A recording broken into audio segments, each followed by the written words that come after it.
আজকে আমি বানাবো মশলা মুড়ি। তার জন্য আমি সবার প্রথমে নিয়ে নিলাম একটা বড় আকারের পাত্র, যাতে মশলা মুড়িটা মাখাতে সুবিধা হয়। তারপরে নিয়ে নিলাম ধনেপাতা, গাজর, টমেটো, মটরশুঁটি আর নিয়ে নিলাম একটা কাঁচা লঙ্কা, যেটা ছিল খুবই ঝাল তাই আমি একটাই নিয়েছি। আর পেঁয়াজটা এখানে আগে থেকেই কোচানো ছিল, তাই জন্য আর এক্সট্রা করে কাটতে হলো না। একটা ছোট জামে জল নিয়ে তাতে সব জিনিসগুলো ভালো করে ধুয়ে নিলাম। ছোটবেলায় গুরুজনেরা বলতো যে কোনো জিনিস খাওয়ার আগে ধুয়ে নিতে, তাই সেই ছোটবেলার অভ্যাসটা আজ পর্যন্ত থেকে গেছে। আর এই যে ধনেপাতাগুলো দেখছো, এই ধনেপাতাগুলো আমি আর আমার বর মিলে চাষ করেছিলাম আমাদের নিজেদের বাড়িতে। তোমরা কারা কারা আমাদের মতো বাড়িতে সবজি চাষ করে খেতে পছন্দ করো বা সবজি চাষ করেছো, তারা কিন্তু অবশ্যই কমেন্টে জানিও। আমার এখানে সব সবজিগুলো ধোয়া মোটামুটি প্রায় কমপ্লিট। এবারে এইগুলোকে ছোট ছোট কুচি কুচি করে কেটে নেওয়ার পালা। আজকের এই মশলা মুড়িটা পুরো দোকানের স্টাইলের মতো করে বানাবো। দোকানের মতো করে তো বানাচ্ছি, কিন্তু কি কি বাদ থেকে গেছে বলো তো? দোকানের মশলা মুড়িতে আরো অনেক কিছু দেয়, কিন্তু আমার কাছে অত কিছু নেই। আমার হাতের কাছে যেগুলো আছে সেগুলো দিয়েই বানাচ্ছি। তোমরাই কমেন্টে বলে যাও যে এই মশলা মুড়িতে আর কি কি দিলে ভালো হতো। বাড়িতে ছুরি ছিল না, তাই জন্য আমি বঁটি দিয়ে সবকিছু কেটে নিচ্ছিলাম। বঁটি দিয়ে সবকিছু কাটাকুটি করতেই আমার বেশি ভালো লাগে, কারণ আমি গ্রামের মেয়ে ভাই, গ্রামে যেগুলো চলে সেগুলোই চালাতে হবে। আর তাছাড়া ছুরিতে কাটতে কাটতে আমার ভোর গড়িয়ে সকাল হয়ে যাবে। যাই হোক, তোমরা কে কোথা থেকে আমার ভিডিওটা দেখছো অবশ্যই কিন্তু কমেন্টে জানিও। তোমরা সবাই কমেন্ট করলে আমার খুবই ভালো লাগে। তোমরা অনেকেই হয়তো ভাবো যে আমরা কমেন্ট করলে তুমি তো আমাদের কমেন্ট দেখো না, রিপ্লাইও করো না, তাহলে আমাদের কমেন্ট করে লাভ কি?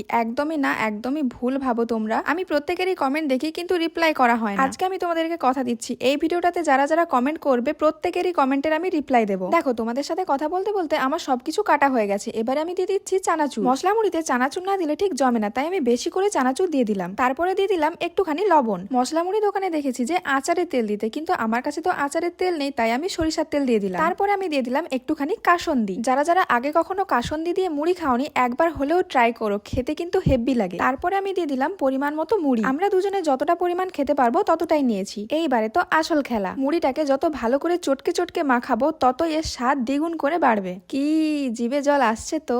তাহলে আর দেরি করছো কেন? বাড়িতে থাকা কয়েকটা উপকরণ দিয়েই বানিয়ে ফেলো আমার মতো মশলা মুড়ি, আর জমিয়ে দাও সন্ধ্যেবেলার গল্পের আসরটাকে। গন্ধটা কিন্তু হেভি ছেড়েছে। দাঁড়াও দাঁড়াও, আমি একটু টেস্ট করে দেখি।